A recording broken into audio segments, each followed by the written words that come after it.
정치권 이슈를 직접 묻고 답하는 정치와이. 오늘 정치와이는 특별한 두 분을 스튜디오에 모셨습니다. 두 분 모두 직책이 당 대변인이시고요. 기자 출신이십니다. 그래서 코너명을 말과 펜으로 붙여봤습니다. 국민의힘 정광재 대변인 그리고 더불어민주당 한민수 대변인 스튜디오에 나오셨습니다. 두 분 안녕하세요. 네, 안녕하십니까. 안녕하세요. 한민수입니다. 고맙습니다. 네. 정광재입니다. 대변인으로는 누가 선배시죠? 우리 한민수 선배께서 훨씬 오래 하셨고요. 저는 지난해 10월서부터 시작했으니까 아직 저는 얼마 안 아직 되셨죠? 햇병아리 대변인이고 우리 한민 선배와는 여러 방송을 통해서 정말 많은 좋은 말씀 듣고 있습니다. 네. 평소에도 그렇게 생각하십니까? 진심으로 드리는 말씀입니다. 네. 기자로는 누가 선배십니까? 제가 훨씬 선배시죠. 이고요. 제가 매우 아끼는 후배인데 또 국민의힘에 제가 말렸는데도 불구하고 국민의힘에 갔어요. 그러셨어요. 기자로 대변인으로 다 선배시고 또 두 네. 분이 아시는 사이기도 네, 하고. 잘 아는 후배입니다. 네, 오늘 어떤 이야기를 주고받게 될지도 기대가 되기도 하는데. 비록 말에 좀 날이 서 있더라도 네. 이것은 뭐 당의 논리나 이런 것들에 관한 충돌이지 우리 인간적인 신뢰관계는 변함이 없다는 걸 전 무슨 얘기를 하려고 벌써부터 한자락을 깝니까? 아니 근데 지금 첫 번째 주제부터가 네. 조금 무거운 주제입니다. 중대재해처벌법 얘기부터 해봐야겠는데요. 네. 50인 미만 사업장에서의 시행을 2년 더 유예하는 개정안을 국민의힘이 민주당에 제안을 했는데 민주당이 수용하지 않기로 했습니다. 민주당 입장부터 들어볼게요. 국민의힘이 제안한 개정안 거부하신 배경은요? 이게 저희 원내대표가 지난해부터 이제 본격적인 협상을 할 때 10월입니까 11월부터 요구한 조건이 있었습니다. 세 가지 조건이 있었는데요. 지난 2년 동안 유예할 동안에 정부가 사실 손 놓고 있었다는 표현이 좀 과할지 몰라도 제대로 못한 부분이 많이 있습니다. 거기에 대한 정부의 이제 공식 사과를 요구했고 두 번째는 이제 유예를 하자고 논의가 되는 거 아니었습니까? 예. 새로운 유예 기간 동안에 산업 현장 안전을 위해서 어떤 계획과 그다음에 재정 지원이 꼭 필요하다. 이걸 요구해서 거기에 핵심은 이른바 산업안전보건청 신설 이게 예. 들어 있었습니다. 세 번째는 이제 이 경제단체들이 모든 기업에다가 이 중대재해처벌법을 꼭 적용하겠다는 경제단체 약속을 해라 이런 논의가 됐었어요. 근데 산업안전보건청을 여당에서 이제 거부하면서 합의가 안 됐었고 이번에 나올 때는 2년 유예하면서 산업안전보건청의 신설을 또 2년 똑같이 유예를 하자 예. 이런 이제 제안을 낸 겁니다. 근데 우리 당의 의총에서 많은 의원들이 보통 이렇게 원내에서 결정을 할 때는 의원총회가 거의 최종 결정 기구거든요. 네. 거기서 많은 의원들이 반대를 한 걸로 알았고 또 밖에서는 우리 김용균 씨, 고 김용균 씨 어머님 김문숙 씨를 비롯해가지고 산업 재해로 돌아가신 분들의 유족들이 모두 오셨습니다. 네. 그래서 더 이상 이런 산업 안전을 해치는 목숨을 더 이상 잃으면 안 된다. 이런 절규들을 쏟아내셨거든요. 일단 그래서 생명과 안전을 1번에 뒀다는 네, 말씀. 그래서 이제 우리 당은 그 생명과 안전을 우선을 두고 이번에 여당의 제안을 거부하고 일단 시행을 원래대로 하자 이런 네. 입장을 정한 겁니다. 국민의힘에서는 비판 입장을 세게 내셨더라고요. 네, 저희는 상당히 유감입니다. 왜냐하면 민주당의 몽리라고까지 하셨는데. 아니, 협상을 통해서 네. 줄 건 주고 주지 못할 건 주지 못하고 그게 협상의 과정이잖아요. 그래서 산업안전보건청이라는 게 처음에는 저희 협상 카드에 없었습니다만 민주당이 강하게 요구했었기 때문에 그러면 한 발 양보해서 산업안전보건청을 설치는 하는 것으로 협상을 시도했고 그것이 거의 이제 원내에서는 어느 정도는 접점을 찾아가는 것이라고 생각했는데 아까 말씀하신 것처럼 네. 민주당이 의원총회를 통해서 이것을 받아들이지 못하겠다고 했기 때문에 1월 임시국회가 우리가 민생을 회복하는 마지막 날이었는데 네. 그런 측면에서 굉장히 골든타임을 놓쳤다 이런 아쉽다는 반응이 있고요. 정부는 사실 이게 약간 준비를 철저히 해왔으면 좋겠습니다만 워낙 이 산업 전반에 미치는 효과가 크기 때문에 예. 이게 당장 실효가 되기에는 효력을 발휘시키기에는 좀 부족한 측면이 있었다. 이미 벌써 산업 현장에서 오늘인가요? 이런 50인 미만 첫 피해자가 사망사고가 또 나오기도 있었습니다. 나왔는데 예. 그런 것들을 보면서 영세 사업자들이 갖고 있는 불안감들 이런 부분들을 해소하기 위해서라도 2년 정도는 좀 유예했으면 하는 바람을 갖고 있었던 겁니다. 예. 아니 근데 이러면 법이 더 빨리 시행이 돼야 되는 거 아닌가 거꾸로 그런 생각이 드는데요. 근데 이게 현실로 적용해 봤을 때 중대재해처벌법이 도입된 이후에 그러면 우리나라의 중대 사고가 줄어들었냐? 그건 아니거든요. 그러니까 우리는 이런 겁니다. 산업 현장에서의 안전은 중요한 가치지만 그것이 처벌을 강화함으로써 확보될 수 있는 것은 아니다. 처벌 만능주의가 될 수 없다. 이렇게 생각을 갖고 있습니다. 네. 그런데 근본적인 노동자의 우리 안전과 생명을 지키는 책임은 저는 정부 여당이 있다고 봅니다. 물론 법을 개정하는 데서 야당과 협치를 하고 합의를 이끌어내야 되지만 지금도 그런 사고가 나고 하면은 아까도 말씀드린 대로 재정적 지원도 하고 영세 사업자들이 버텨나갈 수 있도록 잘 안전을 담보할 수 있도록 하는 게 우선이지 이 법이 시행되지 않았다고 해서 무조건 영세 사업자들은 뭐 영업을 못할 거다 이런 식의 뭐 가짜뉴스 비슷한 거를 계속 정부 여당이 얘기하는 거는 좀 과도하지 않나는 생각이 듭니다. 네, 저희 법안이 이제 효력을 발휘하기 시작하면서 정부와 논의해서 당이 얘기했던 것들이 그렇게 그 영세 사업자들이 안전 현장에서 토로하는 그 애로점들을 해소할 수 있는 다양한 자구책들을 다양한 정책들을 마련할 것이다라고 저희는 밝혀왔습니다. 네, 이 부분에 있어서는 여야 입장이 너무 판이하게 갈리는 것 같은데. 그러나 뭐 이런 가치는 같습니다. 산업 현장에서의 안전은 굉장히 중요한 그렇죠. 가치인데 안전은 당연히 그것을 중요한데. 어떻게 보장할 수 있을 것인가에 대해서 어떤 이 관점의 차이는 항상 뭐 존재했던 일단 노동자들의 생명은 그 한 분 한 분이 모두 소중하지 않습니까? 네. 그런데 우리가 뭐 언론사에 있을 때도 우리도 언론 노동자였고요. 근데 저는 이제 이럴 때 왜 많은 분들이 특히 우리 노동자들이나 유족들이 정부의 입장을 의심하냐 하면은 윤석열 정부가 2년이 다 되고 있지 않습니까? 네. 근데 지금까지 정책들이 보면 너무 좀 큰 기업들, 대기업들 중심의 이른바 우리들이 알고 있는 초부자 감세랄지 그 다른 영세 사업장이랄지 적은 규모랄지 정말 현장에서 일하는 하청업자들의 노동자들이랄지 여의 삶에 대해서는 등한시하는 게 아닌가 이런 생각을 뭐 지울 수가 없습니다. 네. 이 부분에 있어서 일단 안전이 가장 중요하다는 점 네, 다시 한번 그렇습니다. 짚어보면서 그렇습니다. 다음 주제로 넘어가 보겠습니다. 저희가 이번에 말을 하나 준비했는데요. 김경률 국민의힘 비대위원회의 발언 먼저 들어보겠습니다. 유시민 노무현재단 이사장이라든가 현 노무현재단 이사장 그리고 책임있는 민주당의 답변은 단 한 차례도 들어본 적이 없습니다. 이와 같은 내용입니다. 노무현 시민센터 노무현재단의 기념관이 종로와 봉화마을 서울과 김해 두 군데에 지어졌는데요. 두 군데의 평당 건축비가 서울이 평당 2,100만 원입니다. 김해는 1,660만 원입니다. 김경률 비대위원이 노무현 시민센터와 노무현재단 기념관 건축비가 부풀려졌다는 의혹을 제기했습니다. 한동훈 비대위원장은 저분 저런 거 하려고 제가 모셔왔다 이런 얘기까지 했는데요. 이 사안에 대한 견해 한민수 대변인께 먼저 여쭤볼까요? 그럴까요? 김경률 비대위원 최근에 김건희 여사를 빗댄 거죠. 말이 앙뚜아네트라는 표현을 써서 정말 근래 보기 드문 우리 현대사에 대통령과 여당 또 비대위원장과 유난 충돌이 있었습니다. 그 뒤로 제가 모르겠어요. 과문해서 그런지 몰라도 김경률 비대위원이 김건희 여사의 김자를 꺼내지 못하는 것 같아요. 그러고 이제 느닷없이 노무현 대통령 돌아가신 노무현 대통령 꺼냈는데 제가 찾아봤습니다. 이게 무슨 얘기인가 싶어서 보니까 이분이 2021년 3월부터 이런 주장을 3월에 했더군요. 그 주장을 꺼냈어요. 그러면은 이제 김건희 여사는 못 꺼내니까 그럼 이게 새로운 뭐 의혹인지 모르겠으면 노무현 대통령이 얘기를 하면서 상당히 뭐가 있는 것처럼 얘기한 거 아닙니까? 그러면 국면 전환을 위해서 얘기한 것 같다. 벌써 한 2년이 됐으면 그때는 평당 약 2천만 원 얘기했더군요. 조금 늘었나 모르고 똑같은 것 같아요. 그러면은 그렇다 좋습니다. 그럼 그렇게 썼는데 그러면 착복을 했다는 건지 횡령을 했다는 건지 무슨 부정부패가 있다는 건지 2년이나 지났으면 본인이 뭔가 제시를 해야 되는 거 아니겠습니까? 근데 다시 또 평당 얼마였다. 이러면서 또 전형적인 이런 게 의혹 제기하고 좀 주변으로 국민의힘 열성 지지층들로 하여금 그럼 또 얼마나 많은 모욕적인 얘기들이 인터넷 댓글로 유튜브로 또 확산되지 않겠습니까? 또 증오 혐오를 불러일으킬 거라고 저는 봅니다. 고 노무현 대통령에 대한 또 예전에 얼마나 심했습니까? 봉화마을 가보셨지요? 그게 아방궁입니까?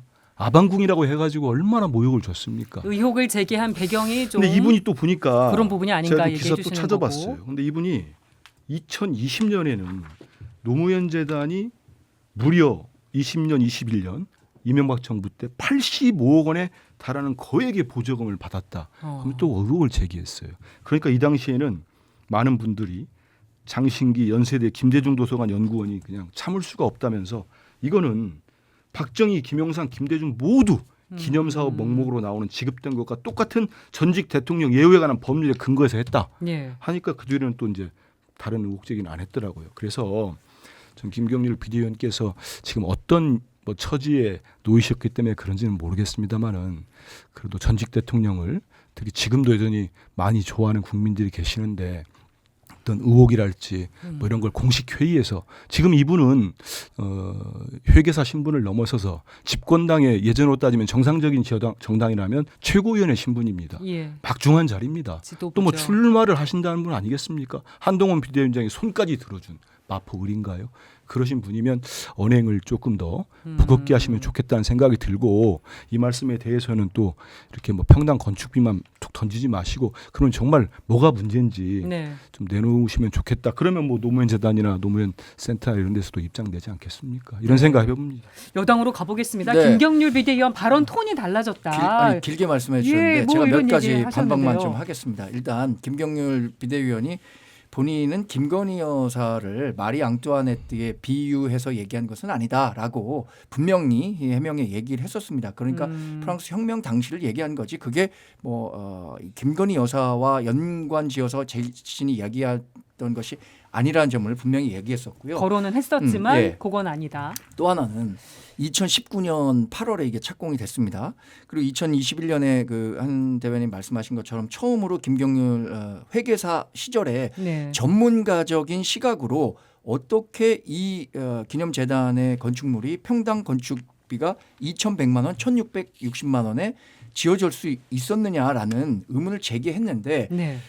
이것은 의문을 제기를 했으니까 어떤 전문가적 식견으로 합리적인 의심을 가지고 의견을 제시했으니까 그게 그러면 정당하다면 어떤 식으로 지어졌기 때문에 이게 2,100만 원이 들었습니다라고 한다는 걸 투명하게 공개를 했었으면 이런 의혹이 더 커지지 않았고 지금 이 시간에 이런 비대위원회 자리에서 네. 나오지 않았을 거라고 생각합니다.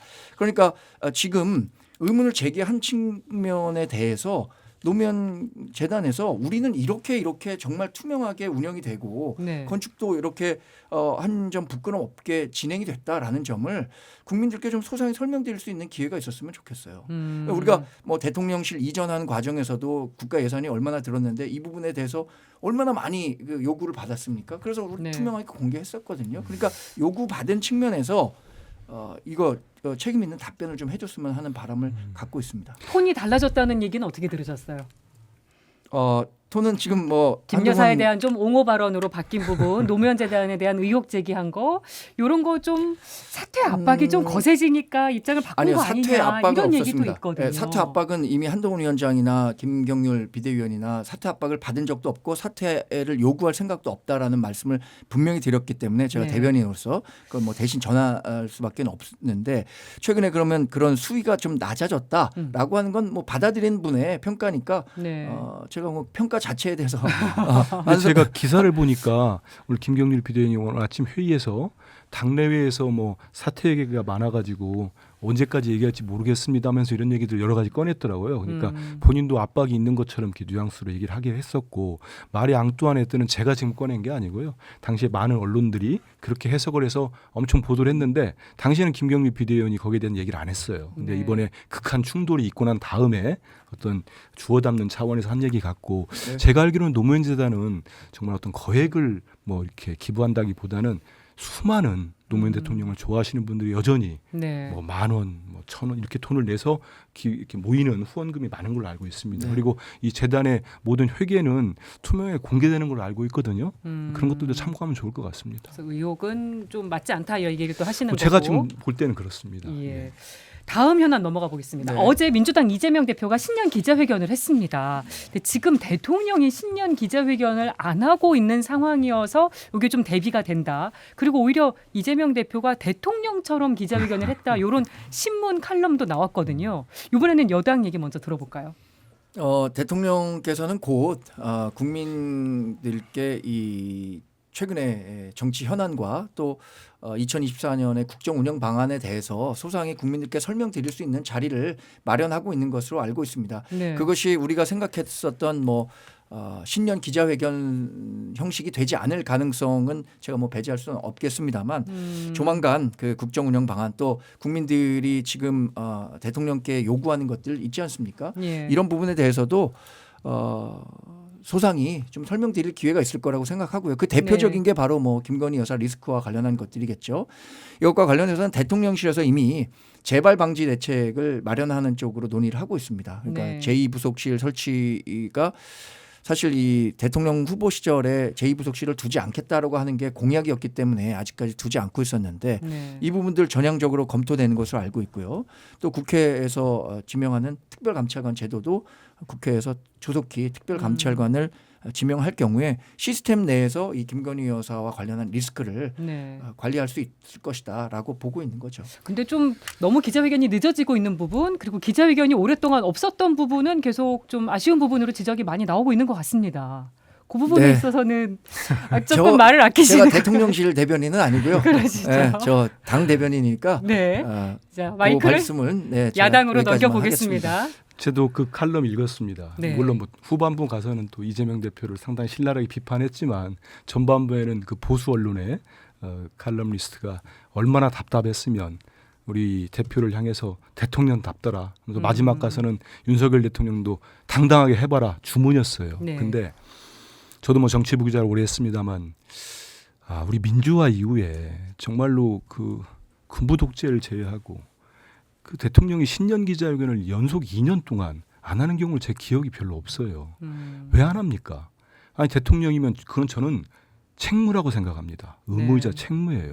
나와서 지난 한 해 동안 어떤 일이 잘못됐으면 잘못됐다, 잘 됐으면 잘 됐다 설명하고 기자들로부터 질문 받고 올 한 해는 우리 국민들 지금 정말 어렵지 않습니까? 또 준비하고 있다고 합니다. 근데 지금 그 말씀 드릴게요. 네, 언제가 될지는 아직은 민생에 모르겠지만. 대한 어려움, 안보에 대한 불안이 크지 않습니까? 예. 민주주의 퇴행에 대한 우려도 큽니다. 설명을 하셔야죠. 예. 근데 오늘 지금 오후에 갑작스럽게 또 도는 국회 주변에서 도는 얘기들을 들어보니까 대통령께서 특정 언론사를 한 곳을 상대로 저는 좀 믿기지는 않아요.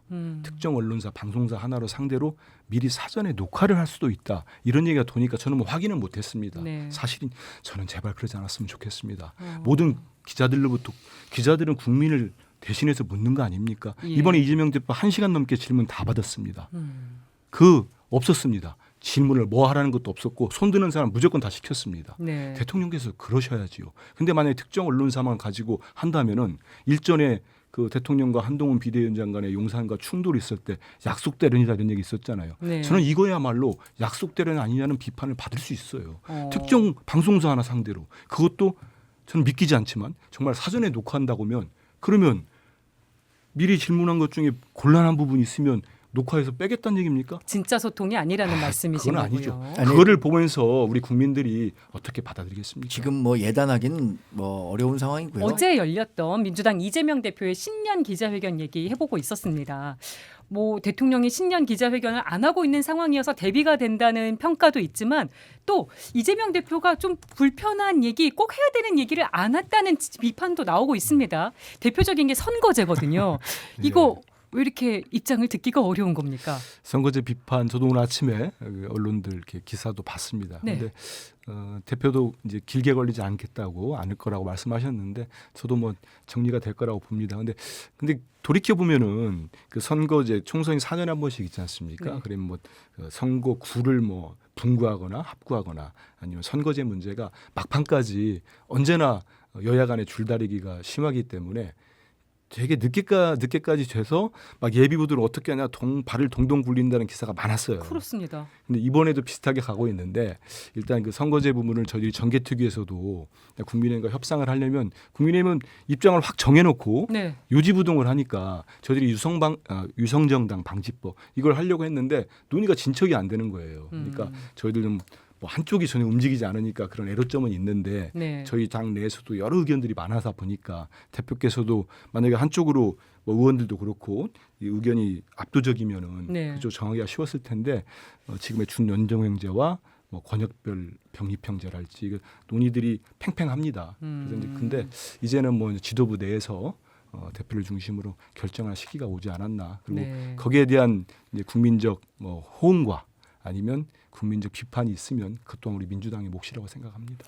근데 지금 그 민주당은 전당원 투표를 하겠다는 거 아닌가요? 그 얘기가 많이 예. 나오고 있어요. 그런 전당원 논의가 되고 있는 걸 알고 투표를 있습니다. 한다는 것 자체가 지금 뭐 여러 언론이나 뭐 정치평론가들이 해석하는 영역이 이게 해석의 영역입니다만 결국에는 병립형 비례대표제로 돌아가기 위한 명분을 쌓기 위해서 전당원 투표를 하는 것 아니냐. 그렇게 보시는군요. 그렇게 많은 분들이 보고 있습니다. 왜냐하면 지금 이재명 대표는 과거에 이런 말 했잖아요. 멋있게 지면 무슨 소용이 있겠느냐라고 해서 병립형으로 회귀하려고 하는 움직임을 보였었습니다. 그게 우리 당에서도 이제 민주당은 병립형으로 돌아가겠으니까 우리 그렇게 준비를 하면 되겠구나라고 생각했는데 다시 당내 주요 인사들을 비롯해서 다수의 의원들이 권역별 비례대표제라든가 준연동형 비례대표제를 포기할 수 없다라고 강하게 나오니까 그러면 이거 또 밀어붙이기에는 이재명의 민주당이 사당화돼 있다라는 논란에서 자유로울 수 없으니까 그 부분을 의식해서 그러면 다시 논의를 해보자라고 했는데 지금 이게 전당원 투표로 가겠다라고 한다면 이재명 당대표의 의중이 굉장히 많이 반영될 거란 말이에요. 예. 왜냐하면 대의원이나 당원들이 지난번에 이재명 당대표 만들 때 77%인가 그렇게 높은 지지를 보였었고 지금도 당내에서는 이재명 당대표의 이 그립이 굉장히 공고하기 때문에 네. 아마 전당원 투표를 통해서 의견을 어떤 합의점을 만들어낸다면 그것은 병립형으로 돌아가고 그것에 대한 명분을 쌓기 위한 과정이 아닐까 이렇게 보고 있는 것 같습니다. 뭐 어떻게 판단하시는지. 그런데 네. 우리 당원이 이건 아마 권리당원을 상대로 전당 투표를 한다면 되는 건데 일반 당원은 저희들이 한 250만 가까이 됩니다. 예. 근데 권리당원은 저는 한 140만 되는 걸 알았는데 어느 보도 보니까 120만, 130만 얘기하더라고요.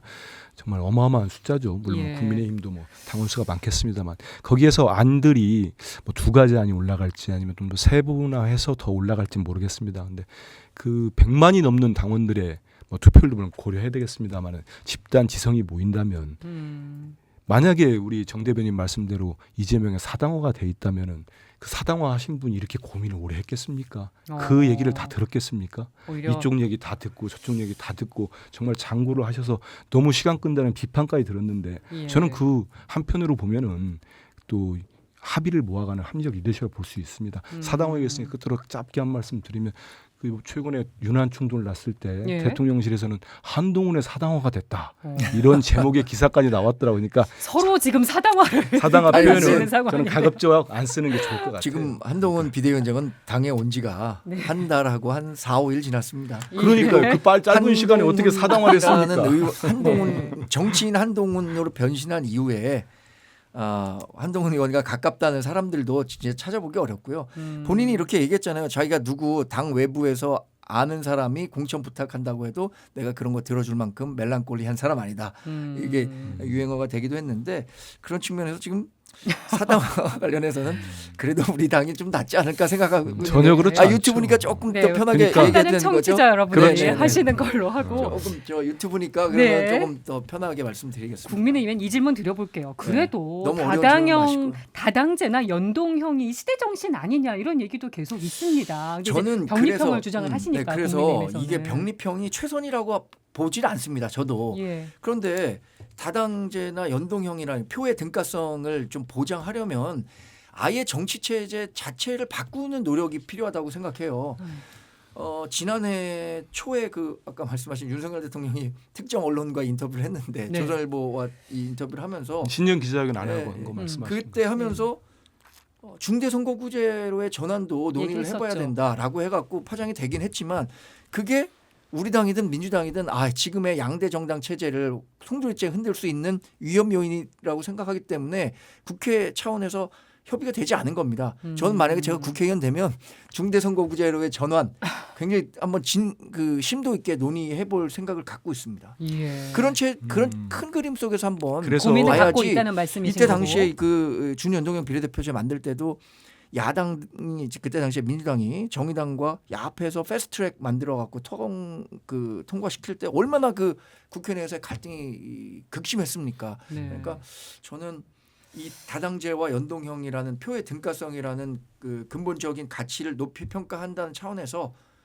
중대선거구제 일단은 아무리 유튜브라도 야합 이런 표현 안 쓰는 게 좋지요. 네. 부적절한 용어입니다. 근데 말씀드리면 선거제는 선악의 문제는 아닌 건 맞습니다. 네. 그 어떻게 옳고 그름의 문제겠습니까? 선택의 문제인데 이 준연동형제나 연동형제를 하려면 일전에 이제 국회의장께서 의석수를 우리 국민들이 국회를 많이 불신하다 보니까 받아들이지 못했는데 350석 정도는 늘려야 그래야 지역구 의석이 현재를 유지하더라도 연동형이 제대로 돌아갈 수 있다. 네. 이런 말씀을 했는데 뭐 의석수 늘리기가 상당히 어려우니까 못한 거예요. 그래서 이 제도의 여러 뭐 문제점을 좀 지적할 수 있고 그러면 현행 제도에서 어떤 개선점을 찾을까 네. 이런 논의가 많이 있었거든요.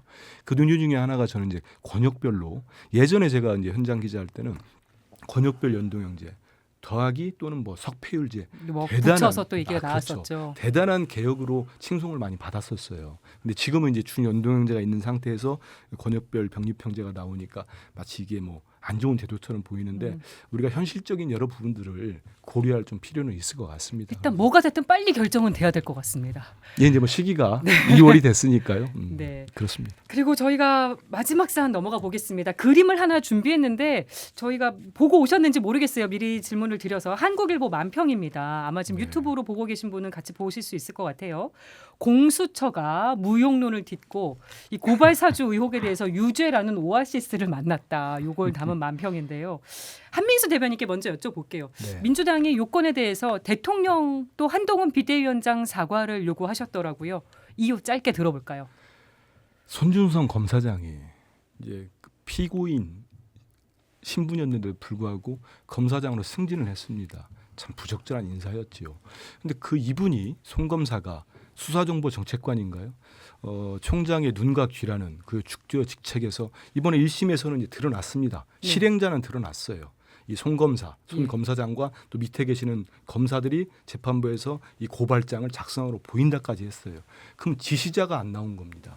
그러면 누군가 지시하지 않았겠습니까? 네. 그 당시에 고발장의 피해자로 등장하는 부분이 윤 대통령과 김건희 여사 한동훈 비대위원장입니다. 예. 그러면 이분들을 위해서 누군가 움직였다는 건데 이 고발 사주로서 지시한 사람이 있을 거고 혜택을 본 사람이 있을 거 아니겠습니까? 근데 저는 윤석열 대통령이 대선 후보 시절에 예비 후보 때 아마 본 후보가 되기 전이었을 것 같은데 기자회견 하면서 그 영상을 다시 보니까 정말 대단한 결기를 보이셨더라고요. 네. 괴문서다 하면서 이런 말씀합니다. 뭐 숨지 말고 누구한테 얘기인지 모르겠어요.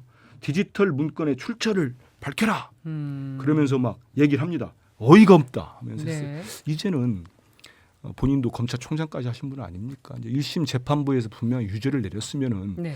최소한 저는 입장을 밝히는 것뿐만 아니고 공수처가 이제 대통령과 한동훈 비대위원장을 수사를 네. 뭐 불기소 처분한 걸로 제가 알고 있습니다만 제대로 수사가 이루어져야 그게 대통령께서 그동안 언제나 부르짖었던 공정과 상식 아니겠습니까? 저는 물론 뭐 여당 붙이자면은 공정과 상식이 김건희 여사 특검법 그 저기 방탄 네. 거부권 쓰면서 완전히 무너졌다고 생각하는 사람이 한 명입니다만은 그래도 조금이라도 남아 있다면은 여기에 대한 입장 밝히고 수사를 제대로 하라고 지시도 해야 된다고 봅니다. 그래서 사과까지 요구를 하신 거고요. 아유, 사과로 끝날 문제입니까? 김건희 여사도 스캔들 사과로 끝날 문제는 아니죠. 예, 그러면- 여당으로 가보겠습니다. 네. 법무부와 검찰이 손준성 검사 너무 감싼 거 아니냐.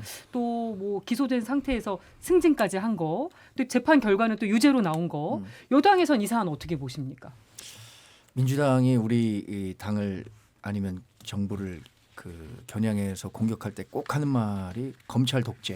네, 뭐 이렇게 그런 말을 많이 얘기하잖아요. 하죠. 근데 보면은 지금 손준성 검사 검찰이 절차에 따라서 수사해갖고 기소해갖고 법원에서 판결 이렇게 받은 겁니다. 예. 그러니까 검찰이 뭐 잠깐만요. 자기를- 근데 정확한 팩트가 너무 틀려가지고 검찰이 아니고 공수처가 겨우겨우 해가지고 기소한 겁니다. 그렇죠. 예, 다릅니다. 검찰은 다 안 했어요. 무혐의 내버렸습니다. 예. 네. 그런데 우리가 이제 특별히 이거에 대해서 언급하지 않는 것은 기본적으로 사법부 판단을 저는 뭐 정당인으로서 또 뭐 일반 국민으로서 당연히 존중합니다. 네. 우리 정당도 국민의힘도 그렇게 생각하고 있습니다. 예. 근데 1심 결과에 대해서 손준성 검사가 지금 항소의 뜻을 밝혔고 아직 법리적으로 좀 더 따져봐야 할 것이 있다라고 했으니까 그 예. 결과를 좀 지켜봐야겠다는 생각을 갖고 있고요.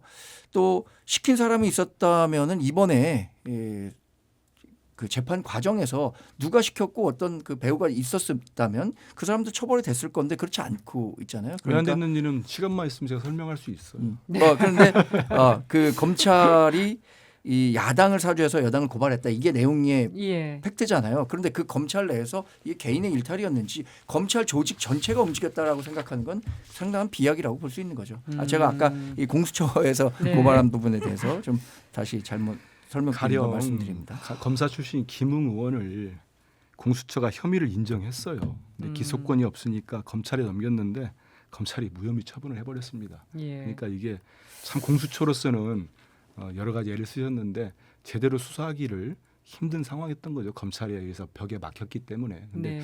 이런 사건들 저는 최상병 사건도 그렇고 해병대원 이런 것들이 당장은 힘으로 뭘로 이렇게 검사의 힘으로 누른다고 하지만 우리 국민이 계시는데 이게 언제까지 숨겨지겠습니까? 저는 그런 생각합니다. 네. 시간이 많이 지났는데 끝으로 정말 짧게 한 질문씩만 드리겠습니다. 그건 안 하나요? 이 송영길 대표, 전 대표 유죄 판결 난 거 이 판결과 관련해서 저희는 굉장히 원고에 없는 얘기 하시려고 하지 마시고 아니, 하시고 싶은 말씀 있으시면 그거 있었잖아요 지금. 원고에 있습니까? 원고 없는 있습니다. 것 같은데. 예, 있었습니다. 그죠? 네. 네. 그거를 그러니까, 뒤에 예. 논평 시간으로 제가 질문을 드리려고 했는데 요 이어서 가는 그러면 정광진 대변인께 먼저 네. 여쭤보겠습니다. 민주당 돈봉투 의혹에 대해서 최근 예, 예. 논평하신 거 두 분이 논평하신 거에 대한 코멘트 듣고 끝내려고 네. 했거든요. 당연히 뭐 송영길 전 민주당 대표가 민주주의의 가치를 훼손하는 또 정당 민주주의의 가치를 훼손하는 부분에 대해서 법원이 뭐 전 최근에 사법부가 내리는 판결에 대해서 다 존중하고 있습니다. 네. 아주 현명한 판단을 내렸다고 생각하고요. 이것에 대해서도 사실 송영길 전 민주당 대표가 되는 과정에서 민주당의 많은 분들이 이런 관련한 의혹을 사고 있잖아요. 네. 이런 부분들에 대해서는 물론 뭐 송영길 전 대표는 탈당을 하긴 했지만 뭐 정치적 책임도 묻고 있고 사법적 책임도 지금 진행이 되고 있죠. 관련된 의원분들도 도의적인 좀 사과가 필요하지 않을까 생각하고 있습니다. 네, 논평하신 제목이 돈봉투가 살포된 희대의 사건 진실 앞에 숨을 곳은 없습니다라는 네. 논평이셨는데 설명까지 해주셨고요. 그리고 민주당 반박을 짧게라도 짧게 들어야. 할까요? 네. 물론 뭐 이런 부분들이 예전에 뭐 국민의힘도 비슷한 일이 있었습니다만은 2021년에 있었다는 것에 대해서 우리 당 대표도 국민들께 사과를 했고 저도 뭐 송구한 마음이 있습니다. 네. 다만 이제 검찰 수사가 송영길 전 대표가 지난해 4월에 프랑스 파리 유학까지 가 있는데 검찰발 기사들이 많이 나왔어요. 마치 도피한 것처럼 많은 모욕을 줬습니다. 그래서 당의 요구에 따라서 송영길 전 대표가 급거 귀국을 하고 탈당을 합니다. 네. 그리고 본인이 검찰에 가서 나를 수사해달라 몇 차례 요구까지 했었죠. 검찰이 안 했는데 이번에 송영길 전 대표 기소할 때 보니까 그것도 있지만 예전에 했던 무슨 뭐 후원금 내역으로 한참 했더라고요. 예. 저는 검찰이 수사하는 거 공평하게 여야 가리지 않고 대통령 가까운 분들까지 다 공평하게 수사한다면 누가 그거를 뭐라고 할 수 있겠습니까? 예. 근데 검찰권이 너무 남용되고 일방적으로 형평성 없이 되고 있어요. 이거 지금 재판 과정에 한 20여 분의 이름이 나왔어요. 민주당 이름이 의원들 예. 재판 과정에 나온 겁니다. 그럼 빨리 불러서 소사를 하든지 뭐 해야 될 거 아닙니까? 계속 무슨 군불듯이 얘기만 나옵니다. 총선 때까지 해서 이분들 포토라인 세워가지고 민주당 공격하려고 하는 거 아니냐는 예. 많은 국민들의 의심을 사는 행동을 하지 말고 뭐 정말 문제가 있다면 빨리빨리 여야 가리지 말고 해야 여야 된다. 지금 공천 헌금 의혹 있는 사람들 한두 분입니까? 수사한다는 얘기 들어보셨어요, 앵커께서는? 아니요. 지금 그 그래서 검찰은 이런 부분들을 빨리빨리 수사를 하고 있는데 검찰의 수사 일정이 있고 물리적인 그리고 이 뭐 선거를 앞두고 이 사람들에 대한 뭐 포토라인을 세우겠다 이런 것들에 대한 건 뭐 벌써 너무 비약해서 말씀하시는 것 같으니까 한번 네. 지켜보시면 좋을 것 같습니다. 검찰 조사라는 건 뭐 스케줄이 있지 않겠습니까? 그 스케줄이 희한합니다. 그 스케줄이 우리 민주당에 대해서는 그 스케줄이 뭐가 있는 것 같아요. 공정과 상식에 한참 따라서 해야 된다. 늘려가지고 예. 계속 하는데 모욕 주고 언론 플레이하고 기사 리크하고 허위사실 공표 막 그러지 않습니까? 피의사실 공표죠. 근데 뭐 국민의힘이나 아니면 대통령 가까운 분들이나 이런 수사에 가면 저는 스케줄이 아니고 아예 수사 계획이 없는 것 같아요. 이런 부분들은 우리도 뭐 둘 다 언론인 생활 오래 했습니다마는 누가 봐도 국민의 눈높이 뭐 한동훈 위원장 국민의 눈높이 요즘은 그 말도 않던데 국민의 눈높이에서 보면은 나중에 다 드러날 거예요.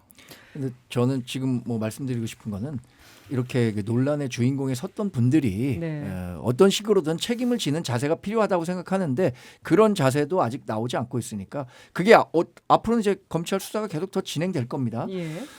하여튼 이런 그 판결이 나온 거에 대해서 연루됐던 분들이 책임 있는 자세로 좀 사과부터 하는 게 옳지 않나라는 생각을 갖고 있습니다. 네. 그리고 대변인님 최근에 내셨던 논평 검사의 나라가 되니 기획재정부도 검찰에 투항했습니까? 이런 제목으로 브리핑하셨습니다. 기재부가 특활비 집행 내역 이제 비공개할 근거를 신설했다는 지적이신데 검찰 관련해서 이것도 지금 하실 말씀이 있으셨던 거죠? 제가 이 논평을 작성을 하고 이제 그 소통관 기자회견장을 발표를 하는데 제가 이렇게 발표를 하는 읽지 않습니까? 네. 낭독을 하면서도 화가 나더라고요. 이 검찰 특활비가 자기들 돈입니까? 검찰총장 쌈짓돈입니까? 국민의 혈세입니다. 네. 툭하면은 법인카드 얘기 꺼내지 않습니까? 모욕 주려고. 그 법인카드 수사하고 있습니다. 가혹하게 수사받고 있습니다. 무슨 얘기인지 아시잖아요. 네. 우리 당대표 관련해서. 그러면 검찰 제가 보도만 봐도 황당하더군요. 예. 검찰은 말을 안 하니까요. 70억 원의 특활비에 영수증이 사라졌다. 네. 한동훈 법무장관이 얘기한 영수증은 휘발이 됐어요. 꼭 휘발되는 것들이 이렇게 좀 밖에 있는 식당들 이름이 안 보입니다. 누가 썼는지가 안 보입니다. 그리고 이거 하나 말씀드리고 싶어요. 소고기 얘기 많이 하니까. 청계산 유원지 가서 소고기를 수백만 원어치 먹습니다. 서울중앙지검 검사들이. 왜 거기까지 갑니까? 저도 뭐 공무원 할 때 법인카드 네. 써봤습니다만 그 관할 지역 벗어나면 안 됩니다. 네. 그거 다 내야 됩니다. 수백만 원씩 한우 먹었더군요. 이런 부분들이 밝혀지질 않았어요. 네. 그래서 시민단체 세금 도둑을 잡아라. 얼마나 많은 소송을 해가지고 겨우겨우 받아냅니다. 그리고 우리 살아있는 언론들이 보도를 합니다. 네. 근데 말을 안 합니다. 사과? 말씀 맞잖아요. 검사는 사과 안 합니까? 잘못 쓴 거에 책임을 져야지요. 근데 다 빠져나갑니다. 근데 이마저도 이제는 기획재정부가 뭐 검찰에 설설 기는 겁니까? 제 논평에 들어 있습니다. 투항을 한 거 아닌가? 이제는 아예 비공개할 조항을 신설했어요. 네. 저는 검사 독재 이런 얘기 하는데 저는 이렇게까지 군부 독재 이후에 언론을 상대하는 것도 그렇고 모든 사회 각 분야에 대해서 이렇게 포갑적이고 억압적으로 하는 정권을 본 적이 없습니다. 근데 이거는 지나치면은 언젠가 우리 국민들이 거기에 맞는 저는 대응을 해주실 거라고 보고 정부 부처도 너무 숨지기지 마시고 윤석열 대통령이 대선 때 하신 얘기 후보 때 하신 얘기 기억나시죠? 네. 그 임기 5년짜리가 뭐라고 겁대가리 없이 그런 말씀했습니다. 예. 하는데 제가 꼭 도달려 드린다기보다는 그 국민이 맡긴 정말 5년이든 국회의원들은 4년 아니겠습니까? 맡긴 권력은 국민이 주신 권한입니다. 네. 국민 위해서 겸손하게 써야 됩니다. 검찰 특활비건 코멘트 여당 입장 듣고 마무리하겠습니다. 논평 준비하시는 거 조사를 많이 하셨기 때문에 저보다 많은 지식을 갖고 계셨을 것 같아갖고 제가 잠시만 그냥 말씀드리자면 이 특활비라는 게 우리가 이제 뭐 여러 가지 문제점들을 노출시켰었던 거잖아요. 지난번에 뭐 박근혜 정부 네. 탄핵 과정에서도. 그러나 검찰이나 뭐 국정원이나 필수적으로 이 활동 내역을 공개했을 때 국정 운영에 부담이 되는 수준이 있을 겁니다. 분명히 그런 기준에 의해서 특활비를 공개하지 못하는 것이지 그것을 공개해도 되는 수준인데 공개하지 않는다 이렇게 보시는 것은 좀 뭐 너무 오버된 아니, 저는 게 아닐까 네. 생각합니다. 정 대변인 말에 일정 부분 공감합니다. 왜냐하면 국가 안보랄지 네. 기밀이 맞는데 공개할 수 없는 부분이 있을 근데 수 검찰 있다. 특활비 이번에 언론 보도 나온 거 보니까 상품권 사고 그랬어요. 밥 먹고 다니면서. 근데 부적절해 보이는 부분도 아니, 있다. 그게 상당히 많습니다. 예. 아니 왜 상품권 싸가지고 자기 그런데 나눴습니까? 그러다가 이제 그게 특활비입니까? 기밀입니까? 그게? 그게 수사 기밀이에요? 아니지 않습니까? 빈대 몇 마리 잡으려다가 초과 삼간을 다 태울 수도 있기 잘못된 때문에 부분은 그동안 인정해야 된다. 관행으로 왜 이렇게 유독 우리나라 해왔다는 대한민국 겁니다. 검사만 본인의 잘못된 허물이나 죄들을 인정 안 합니까? 두 분이 동시에 막 말씀해 주셨는데 판단은 청취자의 몫으로 맡기면서 알겠습니다. 말과 펜 오늘 여기서 마무리하겠습니다. 두 분 고맙습니다. 네, 아유, 수고하셨습니다. 감사합니다. 고맙습니다.